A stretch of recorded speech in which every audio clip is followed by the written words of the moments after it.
องค์แสดงธรรมรูปสุดท้ายได้ขึ้นธรรมาสน์ท่านพระครูจริยสารธรรมเจ้าคณะอำเภอนาด้วงเจ้าวาดวัดป่าจริยธรรมจังหวัดเลยขอราชนานิมนต์นะครับก็ใช้เวลาอีกสักพักหนึ่งโยมตั้งใจสดับรับฟังกันสุดท้าย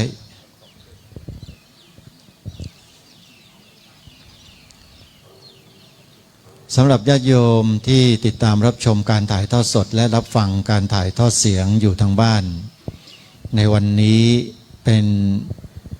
วันสุดท้ายของงานในช่วงเช้าก็จะมีการทำบุญตักบาตรใครจะร่วมทำบุญบริจาคเพื่อสนับสนุนกิจกรรมก็ขอเชิญได้ตามรายละเอียดที่หน้าจอทีวีหน้าจอ Facebook ของโยมนะญาติโยมพร้อมกันกราบองค์แสดงธรรมกราบพุทโธเมนาโถพระพุทธเจ้าเป็นที่พึ่งของเรากราบธัมโมเมนาโถพระธรรมเป็นที่พึ่งของเรากราบสังโฆเมนาโถพระสงฆ์เป็นที่พึ่งของเรากราบนิมนต์เจ้าค่ะ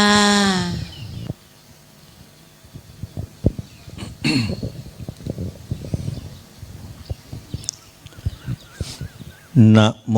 ตัสสะภะคะวะโตอะระหะโตสัมมาสัมพุทธัสสะนะโมตัสสะภะคะวะโตอะระหะโตสัมมาสัมพุทธัสสะนะโม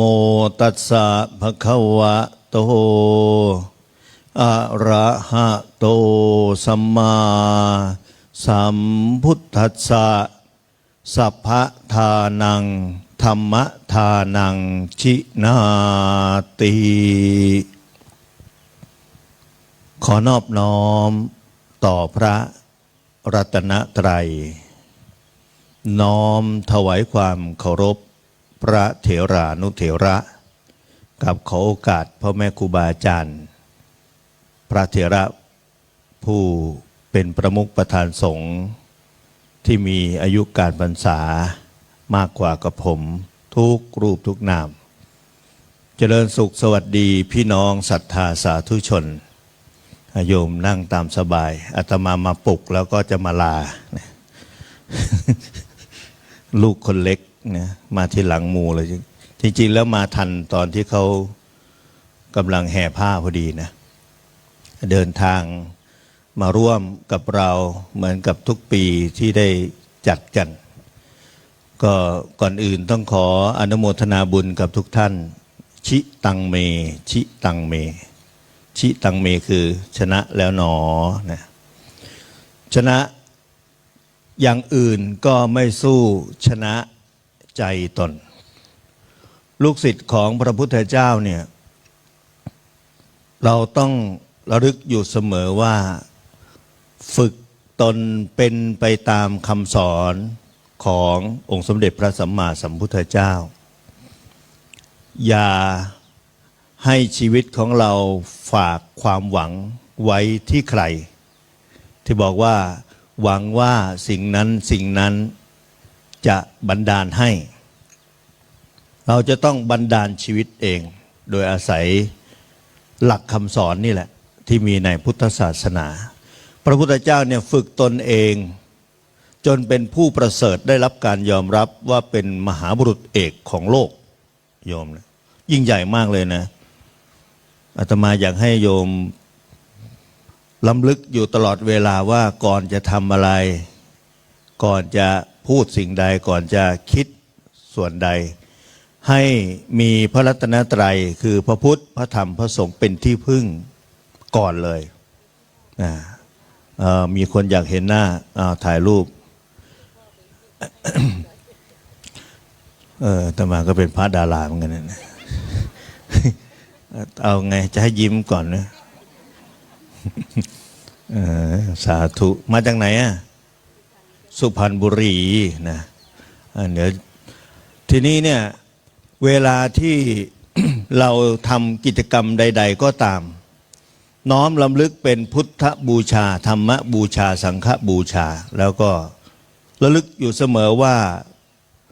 พระศาสดาของเราเนี่ยเป็นผู้ที่พัฒนาตนจนเป็นมหาบุรุษเอกของโลกนะโยมนะโดยไม่ได้ร้องขออ้อนวอนสิ่งใดให้มาดลบันดาลให้ชีวิตท่านเป็นไปนะ เห็นไหมวันที่ท่านตรัสรู้ใต้ต้นพระศรีมหาโพธิ์ไม่มีใครเลยนะเหลือพระองค์เพียงพระองค์เดียวเพราะฉะนั้นเนี่ยพญามารจะมาขนาดไหนยกทัพมาขนาดไหนก็ตามอาตมาพูดบ่อยว่าเราต้องให้กำลังใจว่าศาสดาของเราเนี่ยทรงชนะหมู่มารด้วยความดีแล้วก็ไม่ได้ยกอ้างบารมีของผู้อื่นพวกเรานี่บางทีเรายังอ้างบารมีนะสาธุขอพึ่งบารมีคนนั้นคนนี้ใช่ไหมบารมีแปลว่าความดีที่ทำแล้วนั้นจนสำเร็จแล้วก็ถ้าตราบใดที่ยังไม่สำเร็จให้ทำต่ออย่างวันนี้ตั้งใจว่าจะมาปฏิบัติธรรมฟังธรรมกันใช่ไหมตลอดบางคนบอกตั้งใจว่ายังไงจะอยู่ในที่นี้ตลอดทั้งคืนจนถึงเช้าสว่างใช่ไหมแต่ว่ามีอาการด้วยไหมจะอยู่ด้วยอาการยังไงอาการนอนคุดคูหรือว่ายังไงนั่งหลับงึบกึบงึบงับงับหรือว่าฟังมาตลอดเอาอย่างนี้ต้องมาเช็คก่อนดีกว่าตั้งแต่หัวค่ำมาเนี่ยตั้งแต่หลวงพ่อเจ้าคณะอำเภอมาเปิดมีพระขึ้นมาบรรยายกี่รูปแล้วเอาแล้วสิทีนี้เอาแล้วกี่รูปแล้วโยมจำได้บ่จำได้ไหม11 รูปไม่รู้ว่าตรงหรือเปล่าจะตรงกับคนอื่นหรือเปล่าแม่ชีด้านหน้าบอกว่า11 รูปรวมอาตมาด้วยไหมอาตมาแค่ก็ตีของให้อาตมาลงแล้วเหรอ พระก็เมื่อกี้นี้พระก็มากดดันนะอาจารย์จะบิณฑบาตตรงนี้ใช่ไหมใจเย็นๆเดี๋ยวให้ผมขึ้นก่อนนะเดี๋ยวผมจะปิดงานแล้วท่านค่อยว่ากันนะเพราะว่าผมมาตั้งแต่หัวค่ำผมยังไม่ได้ขึ้นกับเขาเลยเนี่ยอาจารย์พระครูประหลัดนรงค์ฤทธิ์ก็ไปนิมนต์อาจารย์ต้นบอกว่านิมนต์ไปบรรยายพร้อมกันเลยอาจารย์สมบัติอาจารย์พระครูโดวราณวัฒน์บอกเอาไว้ตอนเช้าเลยเอาไว้ตอนเช้าเลยอาตมาก็เดินวนไปวนมาวนไปวนมาอยู่นี่โยมแล้วก็ไปส่องคนนู้นส่องคนนี้นะไปเข้าเต็นท์ก็ไม่ได้หลับหรอกหลับตื่น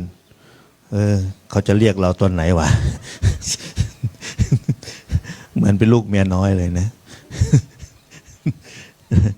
แต่ก็ดีใจที่เห็นพี่น้องสาธุชนทั้งหลายได้มารวมกันทำกิจกรรมให้ชาวโลกก็ได้เห็นเหมือนที่เราเห็นว่ามีพระพ่อแม่ครูบาอาจารย์ที่ท่านจาริกเดินทางไปเราเห็นว่าบางคนบางท่านเวลานี้อาจจะมีความน้อยใจว่าโอ้ยข่าวต่างๆที่เกิดขึ้นในโลกโซเชียลซึ่งมันเร็วมากเลยในมือถือเนี่ยนะมันมาหาเราเนี่ยเราฟังเราดูแล้วรู้สึกสลดใจว่าแล้วก็ให้ข้อสรุปว่าโอ้ยศาสนาเราเสื่อมแล้วทำไมพระเป็นอย่างนั้นอาตมาได้ยินอย่างนี้นะแล้วพระที่ในเมืองเขาก็พูดบอกว่าตอนนี้บิณฑบาตไม่ได้ฉันแล้วอาจารย์อันนี้เราอยู่ต่างจังหวัดนี่ไม่เท่าไหร่นะพระในกรุงเทพมีผลอยู่มีผลเลยเวลาข่าวพระดังๆเลยบอกว่าเวลาสิ่งใดก็แล้วแต่เมื่อมีเสื่อมสุดก็จะมีเจริญขึ้นมามันขึ้นอย่างเงี้ยมันขึ้นลงภายใต้อยู่ในสามัญลักษณะนะภายใต้กฎของพระไตรลักษณ์ลักษณะ3อย่างเป็นอนิจจังทุกขังอนัตตาตอนนี้เป็นไงพระสงฆ์จาริกเดินทางไปมีผู้คนตอนนี้กำลังดังมากเลยนะที่สหรัฐอเมริกามีผู้คนที่ บางทีเนี่ยเขาไม่ได้นับถือพุทธศาสนาแต่เขาเห็นการเดินทางไปของสมณะแล้วรู้สึกปลาบปลื้มปีติแค่ได้มาเยี่ยมแค่ได้มาหาแค่ได้มาเขาไม่เคยยกมือไหว้แบบพวกเรานะโยมแต่เขาเห็นว่าชาวพุทธเจอกันแล้วทำอย่างนี้ใช่ไหมเขาก็ทำนะอาตมาเห็นในรูปเลยนะเขาก็นั่งคุกเข่าแล้วก็ประนมมือเหมือนพวกเรานั่งเป็นแถวเต็มไปหมดเลยก็เลยมานึกถึงว่าพระพุทธเจ้าตรัสไว้ในมงคลสูตรที่บอกว่าสมนานันจะทัศนังการได้เห็นสมณะก็เป็นมงคลเห็นไหมเพราะฉะนั้นเนี่ยธรรมของพระพุทธเจ้าเนี่ยยังทันสมัยและยังใหม่อยู่เสมอทุกการไม่จำกัดการเลย ถ้าเรามาพิจารณาดูเนี่ยว่าเขาบอกในความรู้สึกเราบอกว่าเสื่อมแล้วเนี่ยเสื่อมเฉพาะบุคคลแต่เมื่อไรที่การแสดงออกซึ่งพุทธบริษัททั้งหลายที่จัดกิจกรรมมีกิจกรรมใดๆที่แสดงออกบ่งบอกถึงความเป็นพุทธบริษัทสิ่งเหล่านั้นจะเป็นความยิ่งใหญ่มากเหมือนกับวันนี้ภาพที่แพร่ออกไปทางอากาศทางระบบออนไลน์โยมเข้าไปในโลกออนไลน์เนี่ยตอนนี้เขาแชร์พวกเราเป็นนางเอกหมดเลยนะกำลังนั่งค้ำคางกำลังนั่งทำตาปือๆอยู่นี่นะอย่าไปซูมมากนะตากล้องนะกำลังหลับเลยเนี่ยตื่นหรือยังเขาก็จะแพร่ภาพของพวกเราเนี่ยไปในโลกโซเชียลแล้วก็อย่าลืมไปแชร์ตัวเองนะมีช่องทางของครูบาอาจารย์กลุ่มสถานีวิทยุที่มีสื่ออยู่ในมืออย่างของที่อาตมาทำอยู่นี่ก็คือภายใต้ชื่อว่าวัดป่าจริยธรรมโยมเข้าไปดูนะบ้านฟ้าบ้านแดงบ้านดำอะไรไม่รู้เขาเรียกบ้านใช่ไหมแอปพลิเคชันวิทยุพุทธศาสนาทั่วไทยปีก่อนที่มาอาตมาก็มาบอกโยมไว้ว่าถ้าฟังวิทยุ FM ไม่ได้ให้โหลดแอปพลิเคชันวิทยุพุทธศาสนาทั่วไทยจำได้ไหมเข้าไปใน Play Store แล้วก็พิมพ์คำว่าวิทยุพุทธศาสนาทั่วไทยตอนนี้เขากำลังถ่ายทอดเสียงของอาตมาเนี่ยหลายสถานีโยมลองโหลดดูนะโหลดดูนะถ้าใครจำไม่ได้ก็เดี๋ยวค่อยไปถามแล้วก็วันนี้เตรียมการ์ดเตรียมใบนามบัตรตัวนี้มาให้อยู่เพราะว่ามาครั้งที่แล้วมานั่งจดกันบางคนเอาซองเอากระดาษเปล่ามาอาจารย์บอกก่อนเดินไปตรงไหนเขาก็บอกก่อนว่าโหลดยังไงตอนนี้เตรียมมาให้แล้วก็ท่านสามารถที่จะโหลดเรื่องราวเหล่านี้ที่พวกเรามาประชุมกันที่เรามาแสดงออกซึ่งสัญลักษณ์ถึงพุทธบริษัทที่มาสักการะกราบไหว้บูชาเจดีย์เนี่ยสถานที่ที่เราบูชาอยู่ในขณะนี้น้อมรำลึกถึงองค์สมเด็จพระสัมมาสัมพุทธเจ้าพระธรรมคำสอนของพระพุทธองค์ที่ยังดำรงอยู่มีผู้สืบทอดคือพระสงฆ์ตราบใดที่เรายังมั่นคงและน้อมนำธรรมนั้นมาประพฤติปฏิบัติธรรมนั้นย่อมมีผลจริงวันนี้เป็นที่ประจักษ์ชัดต่อสายตาชาวโลกว่าพุทธศาสนานั้นเป็นศาสนาที่มีความเมตตาเป็นศาสนาที่นำไปสู่ปัญญานำผู้คนทั้งหลายออกจากห่วงแห่งความทุกข์แค่พูดว่าเป็นผู้ที่นำสันติภาพสู่ชาวโลกเดินไปไม่ต้องอะไรมากโยมเดินไปด้วยอาการสงบระงับของสมณะนักบวชในพุทธศาสนาผู้คนก็มีความปราบปลื้มยินดีแล้วนี่เป็นการไปเผยแผ่ธรรมที่เรามานั่งฟังธรรมะกันตลอดทั้งคืนนี้ก็เป็นการเผยแผ่ธรรมเผยแผ่นะโยมเนี่ยทำให้ผู้อื่นเห็นว่าพุทธบริษัทในพุทธศาสนานี้มารวมตัวกันปฏิบัติบูชามาจากไหนกันบ้างจำนวนเท่าไหร่อนุมานได้ไหมเนี่ยว่าพวกเรางานนี้ประมาณเท่าไหร่โยมจะนับโดยสายตาประมาณเท่าไหร่1 2 3 4 5 6 7ขาด10,000อยู่ประมาณจุดพูดเยอะๆไว้ก่อนโยมพูดเยอะๆไว้ก่อนนะโยมมาเราต้องภาคภูมิใจว่าเราเป็นส่วนหนึ่งของการที่ประกาศเราประกาศความดีงามที่กำลังปรากฏชัด เป็นไปปรากฏชัดต่อสายตาของชาวโลกให้เราอย่างนี้นะอ้าวเหล่าไหนล่ะที่มารวมกันอยู่ในขณะนี้พุทธบริษัททั้งหลายเพราะนั้นเนี่ยคุณของพระพุทธคุณของพระธรรมคุณของพระสงฆ์พระพุทธเจ้าสอนอะไรพระพุทธเจ้าเป็นแบบอย่างอะไรพระพุทธเจ้าเนี่ยเป็นแบบอย่างผู้ฝึกตนให้เป็นผู้ประเสริฐสูงสุดต้องเข้าใจอย่างนี้นะเป็นมนุษย์เนี่ยเป็นความโชคดีที่ได้เกิดมาเป็นมนุษย์แล้วยังได้ฟังคำสอนของพระพุทธเจ้าซึ่งพระพุทธเจ้านั้นทรงได้พบธรรมะที่นำผู้คนทั้งหลายออกจากทุกข์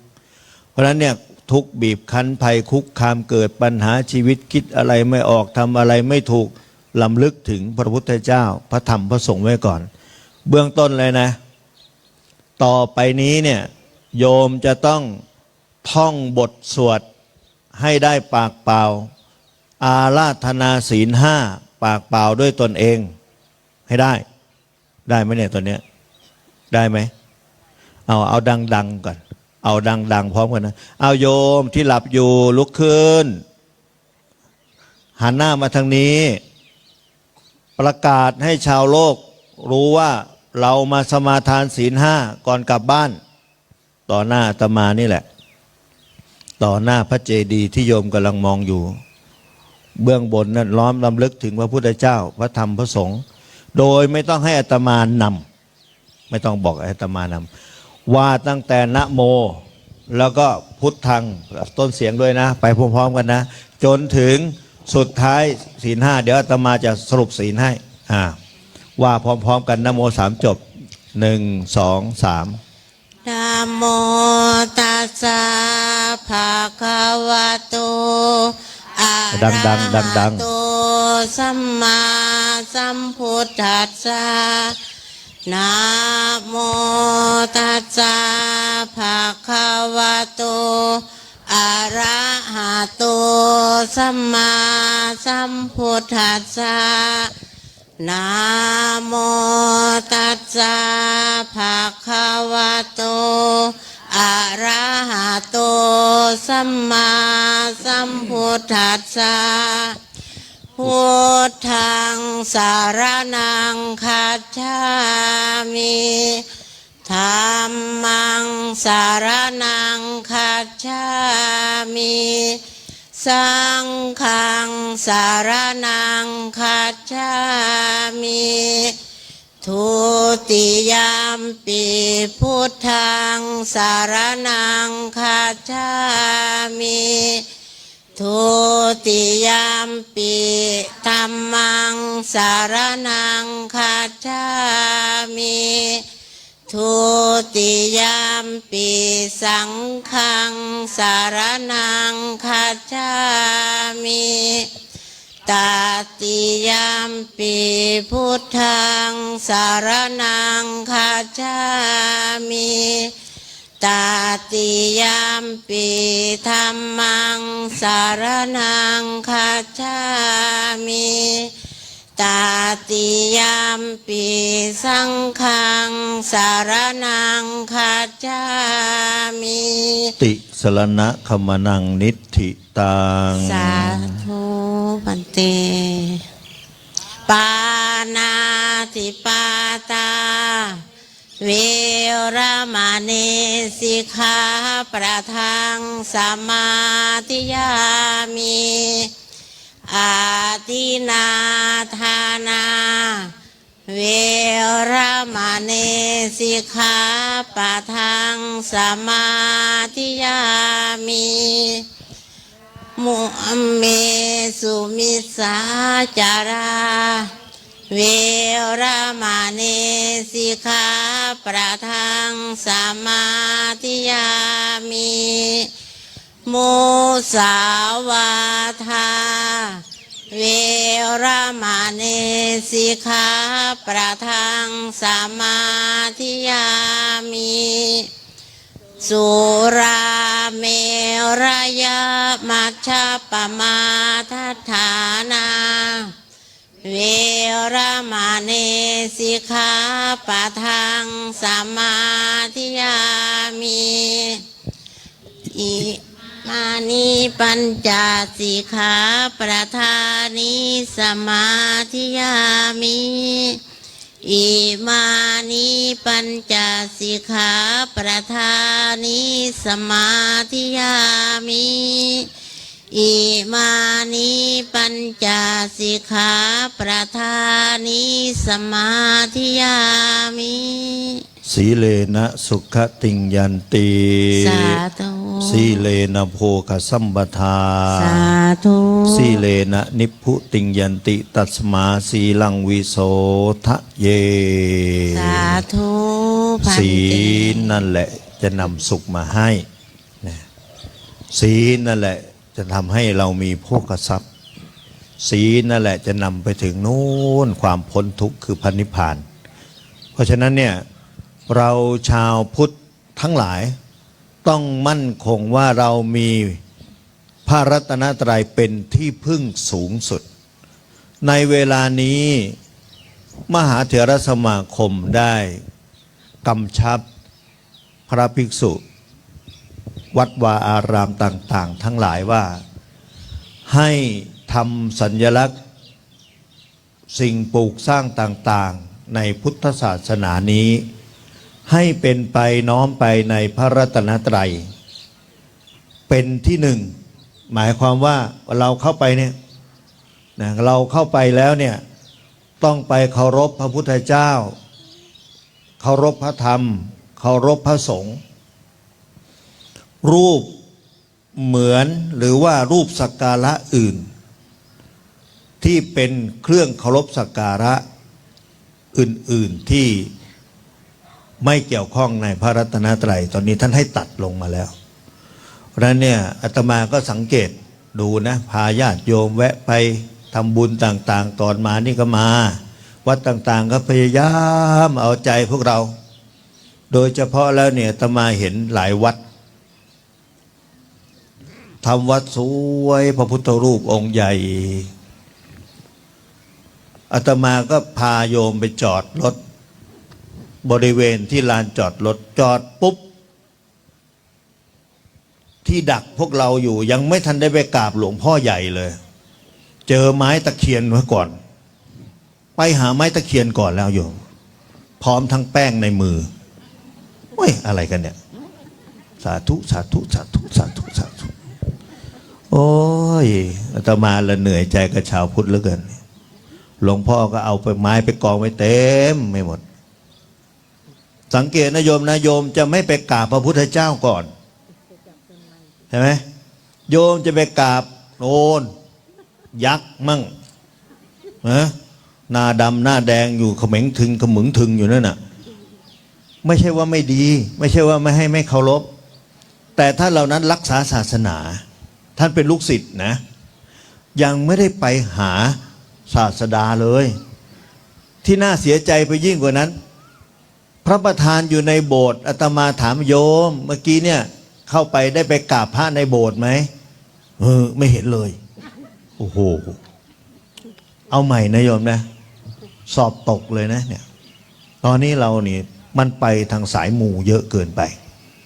นะขออ้อนวอนเราอย่าลืมนะว่าพระพุทธเจ้าเนี่ยสอนให้เราพัฒนาตนเองพระองค์เนี่ยพัฒนาตนเองเป็นผู้ที่ยอดเยี่ยมที่สุดเป็นครูของเทวดาและมนุษย์ทั้งหลายเทวดาให้ความเคารพนะที่เข้ามาปกป้องดูแลชาวจตุโลกบาลทั้ง4เป็นต้นที่เราไปกราบไหว้สักการะเนี่ยจริงอยู่ไม่ได้ห้ามว่าจะไม่ให้ไปเคารพสักการะเทวดาเหล่านั้นหัวหน้าเทวดาทั้งหลายเนี่ยแต่ควรที่จะไปหาเจ้าอาวาสก่อนไหมเนาะวัดนี้เป็นวัดในพุทธศาสนามีพระประธานอยู่ที่ศาลาก็ดีเขาอุตส่าห์สร้างองค์ใหญ่ไปยังไม่ถึงพระพุทธเจ้าเลยโยมเข้าหาโอ้โหทั้งธูปทั้งเทียนเข้าหายักษ์กันหมดเลย พญานาคก็ไม่เบาเพราะนั้นเนี่ยเอาใหม่มีพระพุทธเจ้าเป็นที่พึ่งมีพระธรรมเนี่ยสัพพทานังธรรมทานังชินาติให้สิ่งใดก็ไม่ประเสริฐให้ธรรมะเพราะว่าปัจจุบันนี้เนี่ยเรื่องเหล่านี้ที่เราทำกันอยู่เนี่ยในกลุ่มของพวกเราเนี่ยเห็นว่ามารวมตัวกันเป็นจำนวนมากเป็นภาพออกไปสู่สังคมจำนวนมากถ้ามาเทียบกับชาวพุทธ ที่ปฏิญาณตนนับถือพุทธศาสนาแล้วชอบฟังธรรมอย่างเราเนี่ยเรายังเป็นผู้คนจำนวนน้อยอยู่ใช่ไหมโยมเอาไม่ต้องเอาไกลหรอกที่โยมไปวัดตอนนี้เนี่ยพวกเรากลุ่มฟังธรรมะเนี่ยมีมากมีน้อยแค่ไหนในชุมชนเราอ่ะนี่เขาคัดมาโดยเฉพาะเลยเนี่ยหรือว่ามาจากพัดจับผูมากับเขาเฉยๆเขาคัดมาหรือเปล่าอาจารย์ชวนมาเนี่ยมาในนามอาจารย์ไหนอ่ะมีความศรัทธาที่ฟังธรรมะแล้วโอ้ยได้ยินข่าวว่าเขาจะปฏิบัติธรรมเขาจะฟังธรรมะสอดแจ้งถึงรุ่งเช้าโต้รุ่งผู้ภาษาไทยก็ว่าโต้รุ่งถ้าว่าอีสานก็สอดแจ้งเราก็เลยเกิดศรัทธายังไงก็ต้องไปไม่มีรถหารถฟังคณะหนึ่งที่มาโดยการแนะนำของท่านพระอาจารย์พระครูอารามบอกว่าโยมมาเองรวมหมู่รวมคณะมารถบัสคันหนึ่งมาเองต่างคนต่างมาได้ยินข่าวท่านอาจารย์ท่านพูดทางวิทยุอันเนี้ยกลุ่มอย่างนี้เนี่ยโยมว่าในสังคมชาวพุทธเราเนี่ยมีมากหรือมีน้อย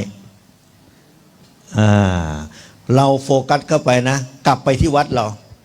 เวลาวันสำคัญทางศาสนาวันพระวันปีใหม่วันเข้าพรรษาวันออกพรรษาวิสาขบูชามาฆบูชาอาสาฬ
ละน้อง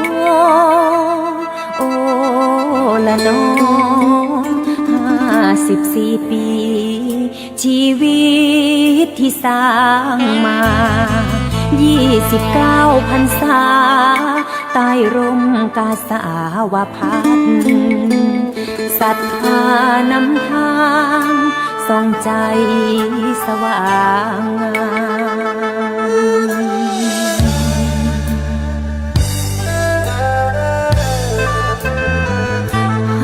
54 ปี ชีวิตทิศทางสร้าง29 พรรษาวางทางสดใสใต้ร่มกาสาวพัดห้องอำไพมอบกายใจ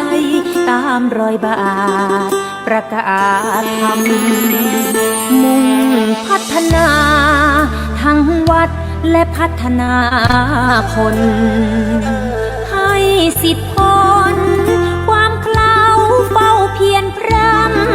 ำสื่อบาลีรักษามักนำหลักธรรมเป็นผู้นำทางจิตมีประชาเสนาสนะขังคาจะปรากฏมหาอุโบสถเสร็จสิ้นทวินหาพระพุทธจริยธรรมงามโสภาเป็นที่พึ่งศรัทธาสาธุชน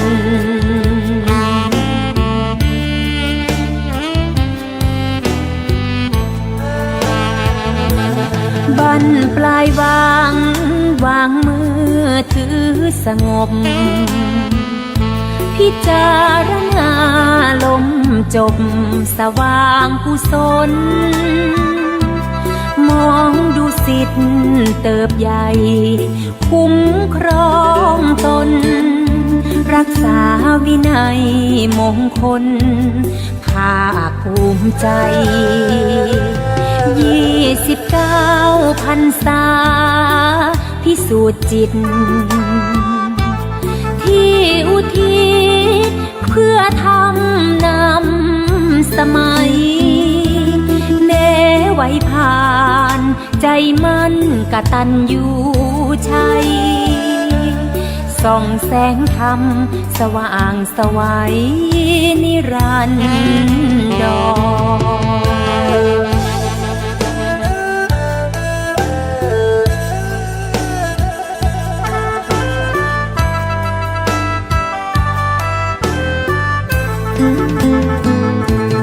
โอ้ละน้อศรัทธาจริยธรรมส่องแสงธรรมนิรันดร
ชีวิตไม่เที่ยงแท้แปรผันตามกาลเวลาวันนี้ยังอยู่ตรงหน้าพรุ่งนี้อาจลาไกล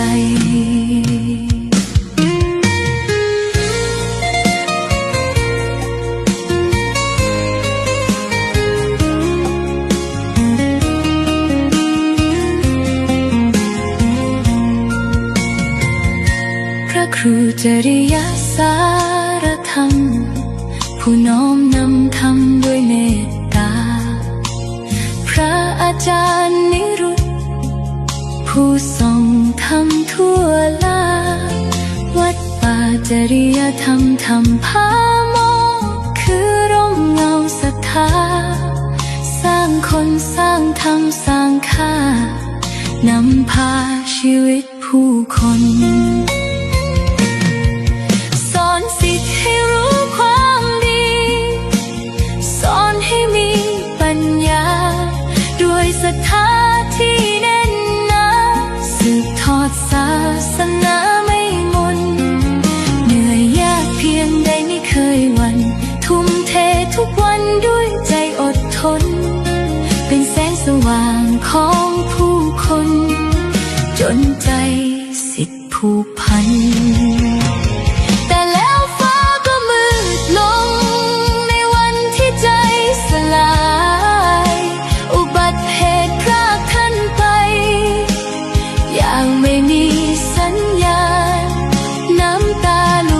ไหล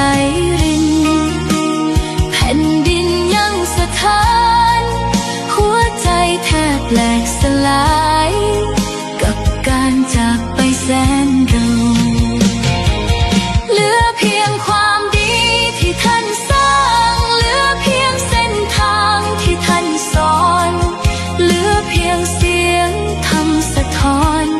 ในอ้อมกอดแห่งความทรงจำท่านดับลับไปแต่ธรรมยังคงส่องทาง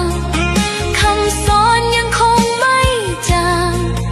อยู่กลางหัวใจทุกคำชีวิตนี้ไม่เที่ยงแท้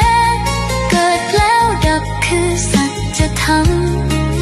สิ่งเดียวที่งดงามล้ำคือความดีที่ทำไว้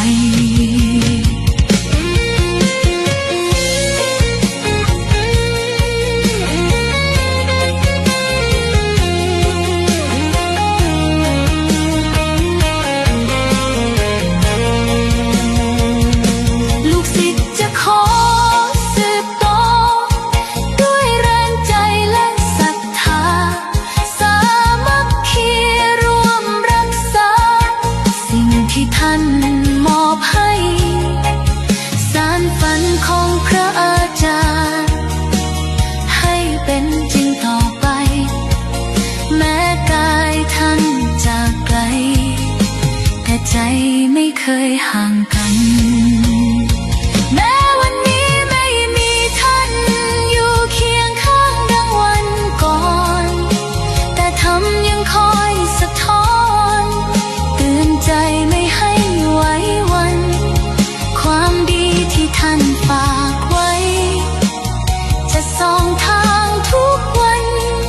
เป็นแสงแห่งนิรันดร์ในใจสิทธิ์ตลอดไปกราบส่งด้วยหัวใจอาลัยแด่พระอาจารย์ผู้เมตตาที่จากไปลูกศิษย์จะรักษาจดจำไว้ทำไม่จากไปใจไม่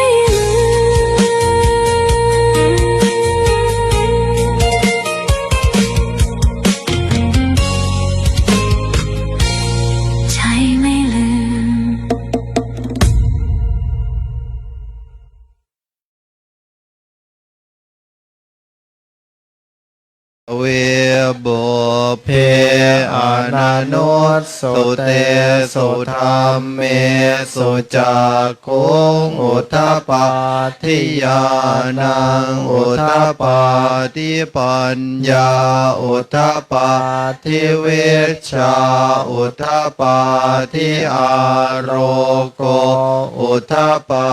ทิตังโคปานิทังทุกขสมุทัยโยอริยสัจจังปหาตาพันติเมภิกขเวโบเพอนันโนสุเตสุธรรมเมสุจักขุงอุทธปาทิญาณังอุทธปาทิปัญญาอุทธปาทิเวชชาอุทธปาทิอาโรโกอุทธปาทิตังโคปานิทังทุกขสมุทัยโยอริยสัจจังปะหินันติเมภิกขเวโบเพอนันโนสุเตสุธรรมเมสุจักขุงอุทธปาทิญาณังอุทธปาทิปัญญาอุทธปาทิเวชชาอุทธปาทิอาโรโกอุทธปาทิอิทังทุกขานิโรธอริยสัจจันติเมภิกขเวโบเพอนันโนสุเตสุธรรมเมสุจักขุงอุทธปาทิญาณังอุทธปาทิปัญญาอุทธปาทิเวชชาอุทธปาทิอาโรโกอุทธปาทิตังโคปานิทังทุกขานิโรธอริยสัจจังสัจจิกตาพันติเมภิกขเวโบเพอนันโนสุเตสุธรรมเมสุจักขุงอุทธปาทิญาณังอุทธปาทิปัญญาอุทธปาทิเวชชาอุทธปาทิอาโรโกอุทธปาทิตังโคปานิทังทุกขานิโรธอริยสัจจังสัจจิกตันติเมภิกขเวโบเพอนันโนสุเตสุธรรมเมสุจักขุงอุทธปาทิญาณังอุทธปาทิปัญญาอุทธปาทิเวชชาอุทธปาทิอาโรโกอุทธปาทิอิทังทุกขานิโรธคามินีปฏิปทาอริยสัจจันติเมภิกขเวโบเพอนันโนสุเตสุธรรมเมสุจักขุงอุทธปาทิญาณังอุทธปาทิปัญญาอุทธปาทิเวชชาอุทธปาทิอาโรโกอุทธปาทิตังโคปานิทังทุกขานิโรธคามินีปฏิปทาอริยสัจจังภาวิตันติเมติเมภิกขเวโบเพอนันโนสุเตสุธรรมเมสุจักขุงอุทธปาทิญาณังอุทธปาทิปัญญาอุทธปาทิเวชชาอุทธปาทิอาโร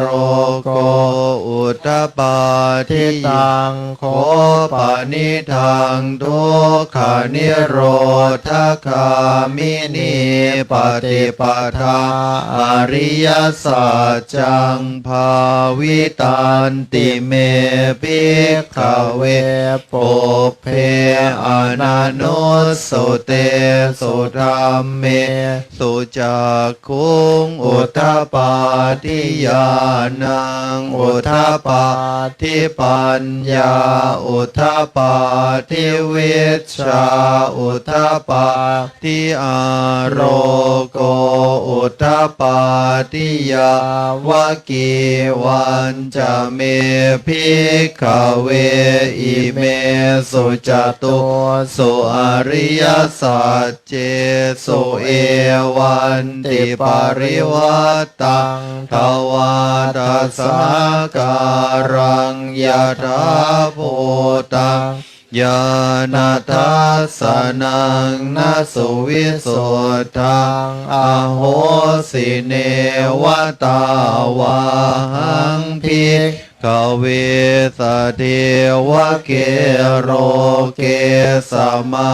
ระเกสพรมมะเกสาสมณพรมมณิยาปชายาสเทวมนุสสายาอนุตตรังสัมมาสัมโพธิงอภิสัมโพโตปัญจัญญาสิงยโตจะโคเมภิกขเวอิเมสุจตุสุอริยสัจเจสุเอ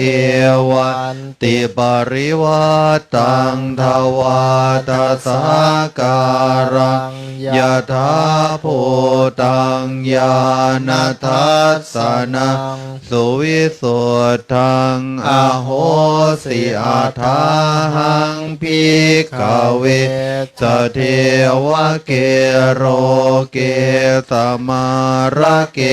สัทธัมมะเกสาสมณพรหมณิยาปชายาสเทวมนุสสายาอนุตตรังสัมมาสัมโพธิงอภิสัมโพโธปัญจัญญาสิงญาณจะปานะเมทัสสนังอุทธปาทิอาโกปาเมวิมุตติอายมันติมาชาตินาติธานิปุนาภโวติธรรมโวจะภะคะวะอาตมนาปัญจวัคคียาภิกขุภะคะวะโตภาสิตังอภินันทุนอิมัสสมินจะปานะเวยาการณัสมินพันยมาเนอายาสมะโตนโกนทันยาสวิราชังวีตมรังธรรมจากโกงอุทธปาทิยากินจิตสมุทัยธรรมังสัพพันตังนิโรธธรรมันติปวัตติเตจะภะคะวตาธรรมจักเกปุมมาเทวะสัทธมนุสสาเวสุงเอตัมภะคะวะตาภารณสียังอิติปตะเนมิขทาเยอนุตตรังธรรมจักกังปวัตติตังอาปฏิวัตติยังสมเนนวาภามเนนวาเทเวนวามาเรนวาพรหมนาวาเกนะจิวาโรกัสสมินติอุมมานังเทวานังสัตตังสุตตวาจาตุมมหา ราชิกาเทวาสัทธมนุษย์สาเว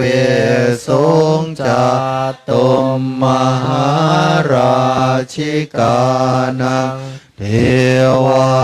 นังสัตตังสุตวาตาวติงสัทเทวาสัทธมนุษย์สาเวสงตาวติงสานังเทวานังสัตตังสุตวายามาเทวาสัตตมนุษย์สาเวสงยามานังเทวานังสัตตังสุตวาตุสิตาเท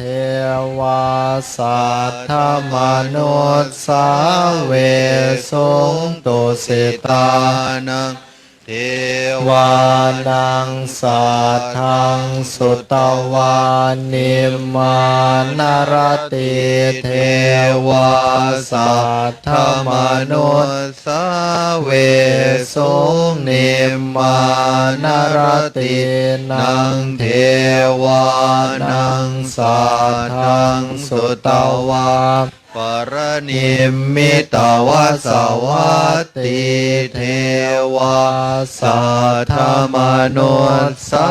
เวสงปรณิมิตวสวัตตินังเทวา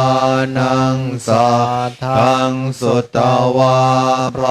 หมปริสัชชาเทวาสัทธมนุษย์สาเวสงพรหมปริสัชชานังเทวานังสัทธังสุตวาพรหมปโรหิตาเทวาสัทธมนุษย์สาเวสงพรหมปโรหิตานังเทวานังสัทธังสุตวามหา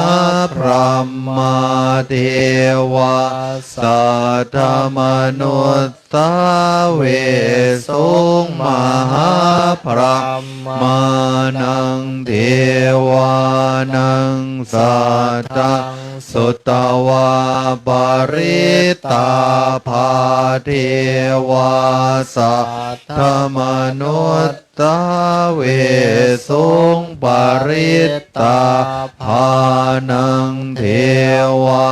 นังสัทธังสุตวาอัปปมานาภาเทวาสัทธมนุษย์สาเวสงอัปปมานาภานังเทวานังสัทธังสุตวาอาภัสสราเทวาสัทธมนุษย์สาเวสงอาภัสสรานังเทวานังสัทธังสุตวาปริตาสุภาเทวาสัทธมนุษย์สาเวสงปริตาสุภานังเทวานังสัทธังสุตวาอาปมานะสุภาเทวาสัทธมนุษย์สาเวสงอาปมานะสุภานังเทวานังสัทธังสุตวาสุภกินหากาเทวาสัทธมนุษย์สาเวสงสุภกินหากานังเทวานังสัทธังสุตวาเวหา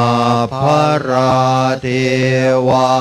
สัทธมนุษย์สาเวสุงเวหาภารานังเทวานังสัทธังสุตวาอวิหาเทวาสัทธมนุษย์สาเวสุงอวิหานังเทวานังสัทธังสุตวาอัตตาปาเทวาสัทธมนุษย์สาเวสุงอัตตาปานังเทวานังสัทธังสุตวาสุทัสสะเทวาธรรมนุสสาเวสุงสุทัสสะนังเทวานังสัทธังสุตวาสุทัสสีเทวาสัทธมนุสสาเวสุงสุทัสสีนังเทวานังสัทธังสุตวาอากานิทากาเทวาสัทธมนุสสาเวสุงเอตัมภะคะวะตาภาราณสียังอิติปาตาเนมิขาทายเยอนุตตรังธรรมจักกังปวัตติตังอาปฏิวัติยังสามเณรวาพระมเณรวาเทเวนวามาเรนวาพระมโมนาวาเกนจิวาโรกัสสมินติอิติหะเตนะเตนะเตนะโมโหเตนะยาวะพรหมโรกาสัตโต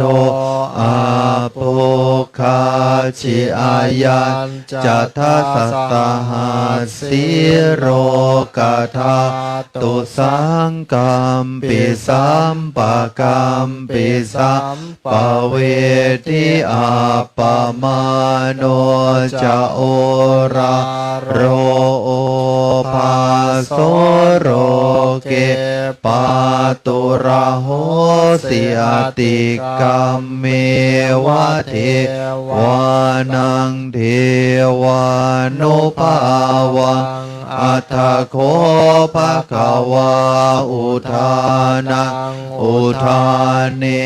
สิอัญญาสิวัตโพโกนทันโยอัญญาสิวัตโพโกนทันโยติติตังอายัสสะมะโตโกนทัญญาสะอัญญาโกนทันโยเตวะนามัง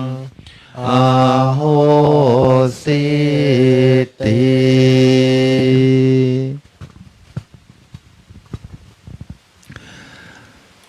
การสวดมนต์ก็เสร็จเรียบร้อยพี่น้องเก็บหนังสือแล้วหันมาทางท่านพระอาจารย์นิรุตพระครูจริยสารธรรมพระอาจารย์นิรุตนิติสาโรความเมตตาของท่านโดยความเคารพกราบในความเมตตาของพระอาจารย์ที่เดินทางไกลเป็น10 ชั่วโมงแล้วก็ยังมาแสดงธรรมโต้รุ่งให้ด้วยแล้วก็เอาลูกศิษย์ลูกหามาโต้รุ่งอีกต่างหากนี่คือความเมตตาของพระสงฆ์ที่ปฏิบัติดีปฏิบัติชอบนะครับก็ญาติธรรมสาธุชนคนดีไม่รู้ว่าเหลือสมาชิกของมอเตอร์ธรรมของวัดสังฆทานสักกี่คนแต่ที่แน่ๆมีพลเอกพลพัฒน์ละ1และผม2ที่ยังจะรอฟังครูบาอาจารย์นะครับอ้าวกราบครูบาอาจารย์กราบกราบกราบขอโอกาสครูบาอาจารย์ขอโอกาสผู้มีเกียรติผู้มีศรัทธาทุกท่านนะครับ นะโมตัสสะภะคะวะโตอะระหะโตสัมมาสัมพุทธัสสะนะโมตัสสะภะคะวะโตอะระหะโตสัมมาสัมพุทธัสสะนะโมตัสสะภะคะวะโตอะระหะโตสัมมาสัมพุทธัสสะขอกราบนิมนต์พระครูจริยสารธรรมพระอาจารย์นิรุตนิติสาโร เจ้าวาดวัดป่าจริยธรรม เจ้าคณะอำเภอนาด้วง จังหวัดเลย ได้โปรดเมตตาแสดงธรรม เพื่อประดับสติปัญญาศรัทธาสาธุชนคนดี ที่ตั้งใจมาถือศีลปฏิบัติธรรม เพื่อถวายเป็นอาจาริยบูชาแด่หลวงพ่อสนองกตปุญโญผู้ก่อตั้งศูนย์ปฏิบัติธรรมมอเตอร์ธรรมสมาธิเซ็นเตอร์ ในวาระโอกาสครบรอบ 14 ปี ขอกราบนิมนต์ด้วยความเคารพครับ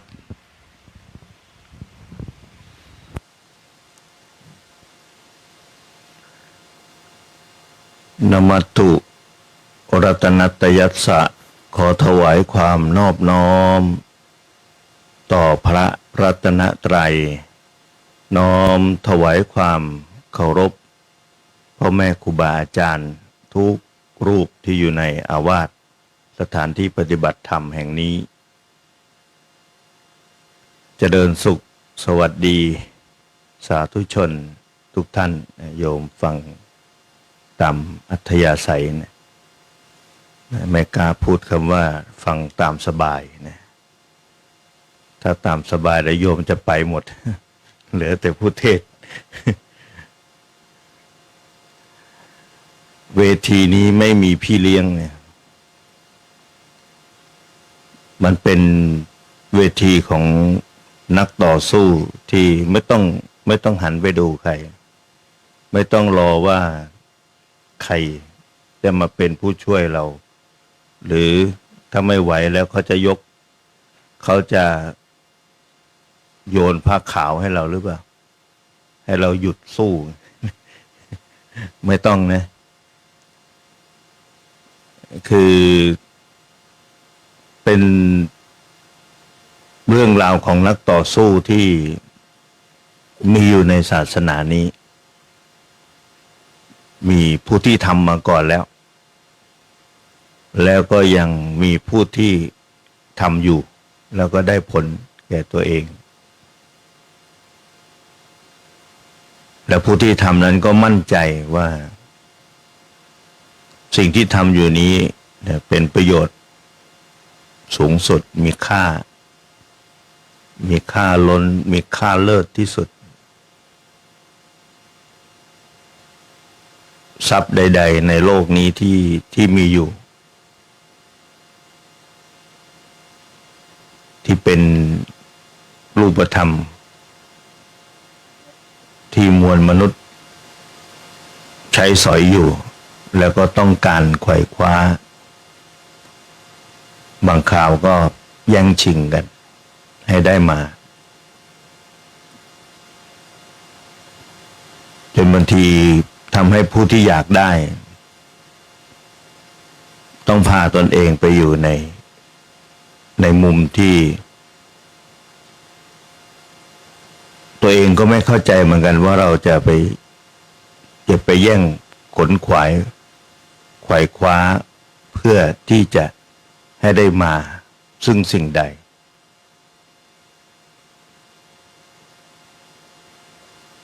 บางคนก็เห็นว่าเรามาทำอะไรเราจะทำไปทำไม